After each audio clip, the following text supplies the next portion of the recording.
है जिनके धर्म ग्रंथों में यह लिखा है कि हिंदुओं को मारो, हिंदुओं का कत्ल करो में।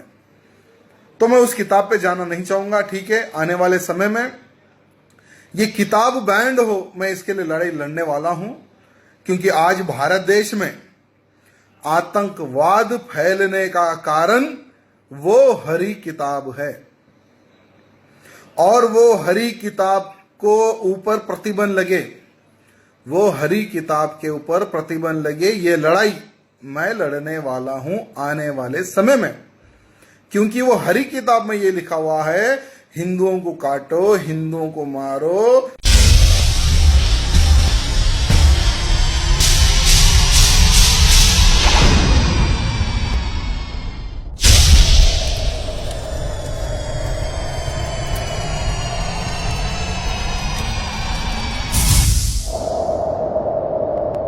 कि वो कई बार कुरान या हदीस कोट करती है, कुरान की आयतों का हवाला देती है बिल्कुल आउट ऑफ कॉन्टेक्स्ट। और एक आयत जो अक्सर मीडिया में बार बार दोहराई जाती है वो है सूरह तौबा की आयत, सूरा नंबर 9 आयत नंबर 5, जिसमें मीडिया कहती है, इसमें लिखा है कि जहां भी आप काफिरों को पाओ वहां उनका कत्ल करो।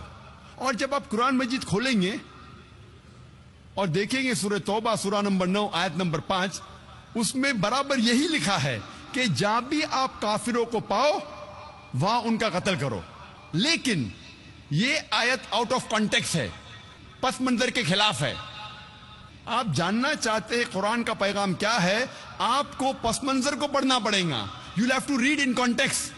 और जब कॉन्टेक्स्ट पढ़ते हैं, सूरह तौबा सूरा नंबर 9 आयत नंबर 1 से पढ़ते हैं, हमें पता लगता है कि एक सुलह थी मुसलमान और मक्का के मुशरिकीन के बीच, और यह सुलह एक तरफा मक्का के मुशरिकीन ने तोड़ दी थी।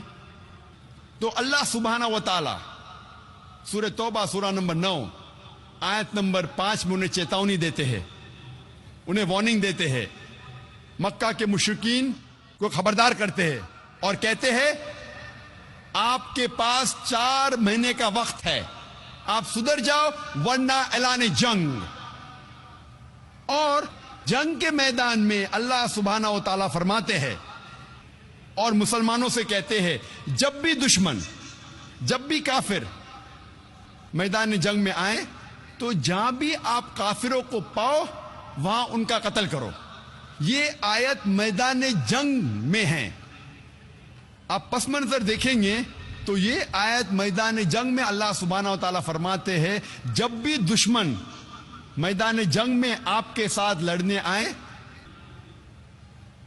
जो ईमान नहीं रखते, जो काफिर है, आप डरो मत, उनके साथ डट के मुकाबला करो। और आमतौर पे आप जब भी देखो कोई भी आर्मी जनरल, मिसाल के तौर पे एक जंग अगर हो रही थी अमेरिका, यूएसए और वियतनाम के बीच, but natural army general of USA ये कहेगा अपने सिपाही से जंग के मैदान में, वो ये नहीं कहेगा डर जाओ और भाग जाओ, वो ये कहेगा कि जब भी वियतनामीज, जब भी दुश्मन आए आप डरो मत, आप उनका कत्ल करो। आमतौर पे कोई भी सिपा सलार, कोई भी आर्मी जनरल अपने सिपाही की हिम्मत अफजाई करने के लिए जंग के मैदान में यही कहेगा कि डरो मत, अब लड़ो, जहां भी दुश्मन को पाओ आप उनका कत्ल करो। तो वही तो कुरान मजीद में अल्लाह सुब्हाना तआला फरमाते। लेकिन कई बार दुश्मन इस्लाम आउट ऑफ कॉन्टेक्स्ट कोट करते हैं। और इंटरनेशनल मीडिया के अलावा हिंदुस्तान में भी कई दुश्मन इस्लाम हैं। और एक बहुत फेमस राइटर, लेखक जो इस्लाम के खिलाफ लिखता है, उसका नाम है अरुण शूरी। वो यही आयत का हवाला देता है अपनी किताब वर्ल्ड ऑफ फतवाज में, और कहता है कुरान में लिखा है सूरह तौबा सूरा नंबर 9 आयत नंबर 5 में, जहां भी काफिरों को आप पाओ, ब्रैकेट्स में वो कहना चाहता है हिंदू, जहां भी आप काफिरों को पाओ वहां उनका कत्ल करो। मैं पूछता हूं कि इतने हिंदू यहां रह रहे हैं, क्या आमतौर पे मुसलमान हिंदू का कत्ल करता है? और वर्ष नंबर 5 के बाद अरुण शूरी छलांग मारता है वर्ष नंबर 7 पे। क्यों? क्योंकि वर्ष नंबर 6 में उसकी बीमारी का इलाज है। वर्ष नंबर 6 में कोई भी इंसान जिसके पास थोड़ा भी अकल है वो फौरन पहचान लेगा कि इसमें कुछ गड़बड़ है, क्योंकि वर्ष नंबर 6 में उसकी बीमारी का इलाज है। वर्ष नंबर 6 सूरह तौबा सूरह नंबर 9 आयत नंबर 6 में अल्लाह ताला फरमाते कि अगर मुशरिक, अगर काफिर, अगर आपके दुश्मन अमन चाहते हैं तो उन्हें सिर्फ छोड़ मत दो, लेकिन उनको हिफाजत के साथ ऐसी जगह पे ले जाओ जहां वो महफूज है। Escort them to a place of security. दुश्मन को सिर्फ छोड़ो मत, उनके साथ जाओ और ऐसी जगह पे उन्हें छोड़ आओ जहां वो महफूज है। आज के तारीख में कितना भी दयालु सिपाह सालार, अगर दुश्मन अमन चाहता है कहेगा अपने सिपाही से छोड़ दो, बट कोई सिपाह सालार ये नहीं कहेगा कि उसको एस्कॉर्ट करो, उसको हिफाजत के साथ ऐसी जगह पे ले जाओ जहां वो महफूज है।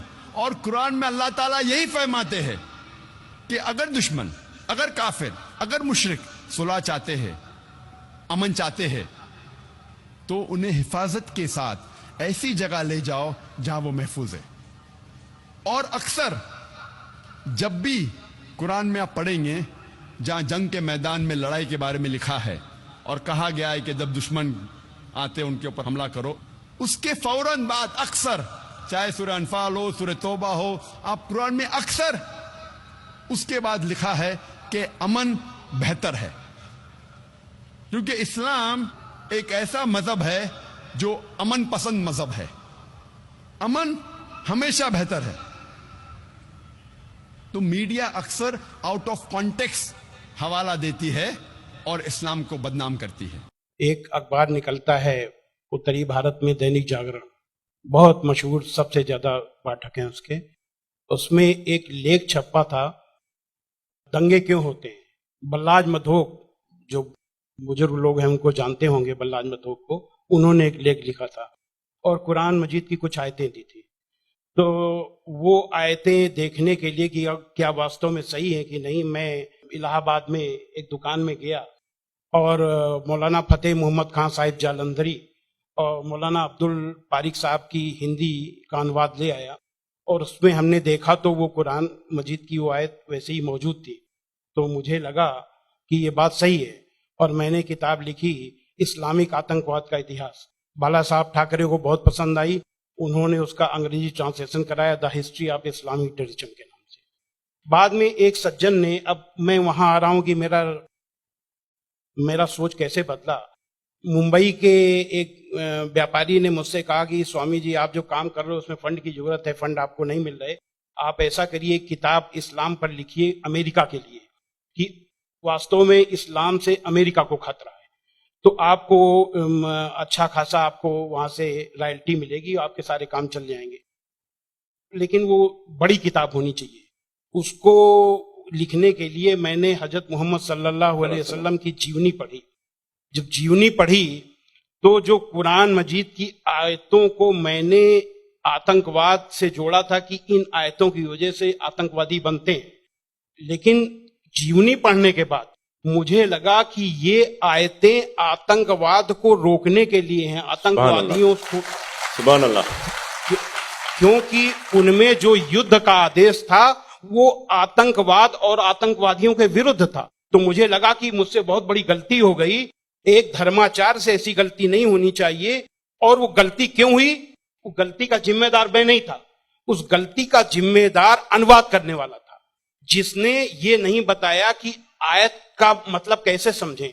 किसी भी, हम यहाँ जो गैर मुस्लिम भाई होंगे उनको मैं बताऊं कि आयत का मतलब समझने के लिए जरूरी है कि आयत क्यों और किन परिस्थितियों में आई, ये जब जानेंगे तभी सही अर्थ मालूम होगा। तो ये जानने के बाद मैंने एक दूसरी किताब लिखी, इस्लाम आतंक या आदर्श, यानी इस्लाम में आतंक नहीं, आदर्श ही आदर्श है। और इसका हम दूसरा उदाहरण और हम दे रहे हैं क्योंकि हमने एक दूसरी किताब भी लिखी है। एक बार मैं जा रहा था, अभी थोड़े दिन की बात है, तो एक सज्जन से मेरी बातचीत होने लगी। मैंने कहा इस्लाम में आतंकवाद है ही नहीं। तो उन्होंने क्या किया, अपने मोबाइल में दिखाया एक इंटरनेट से कि आज से 100 साल पहले ब्रिटिश पार्लियामेंट में एक भूतपूर्व जो प्रधानमंत्री विलियम ग्लैडस्टोन थे, उन्होंने कुरान मजीद को लहराते हुए उसके बारे में कुछ नेगेटिव चीजें कही थी। तो मुझे बिल्कुल अपनी बात याद आ गई कि जैसे मैंने गलत समझा वैसे विलियम ग्लैडस्टोन ने भी गलत समझा, और उसके जिम्मेदार वो नहीं, अनुवाद करने वाले थे, क्योंकि उन्होंने सही अनुवाद उसको सही ढंग से एक्सप्लेन क्यों नहीं किया। तो मुझे लगा कि अब इस पर भी एक किताब लिखने की जरूरत है। तो मैंने एक दूसरी किताब लिखी है, कुरान जीने की कला। वो अंग्रेजी हिंदी में है, वो छप चुकी है जामिया नगर में जो जमात इस्लामी के मरकज से छपी है। अंग्रेजी में इस्लाम एंड आर्ट ऑफ लिविंग के नाम से अंग्रेजी में भी छपेगी। अब इन सारी चीजों जो मैंने इस्लाम को देखा, कुरान को देखा, उसके हिसाब से मैं एक छोटे से निष्कर्ष पे पहुंचा कि इंसान में इंसानियत लाने के तरीके का नाम इस्लाम है। अदावत मुझे से क्यों इतनी, मैं तो कुरान का दाई हूँ, रसूलुल्लाह का वारिस, सहाबा का सिपाही हूँ। मुझे है कुफर से नफरत, मैं तो हक का फिदाई हूँ। जमाने के हर एक जालिम, हर जाबिर से लड़ता हूँ। मुझे जो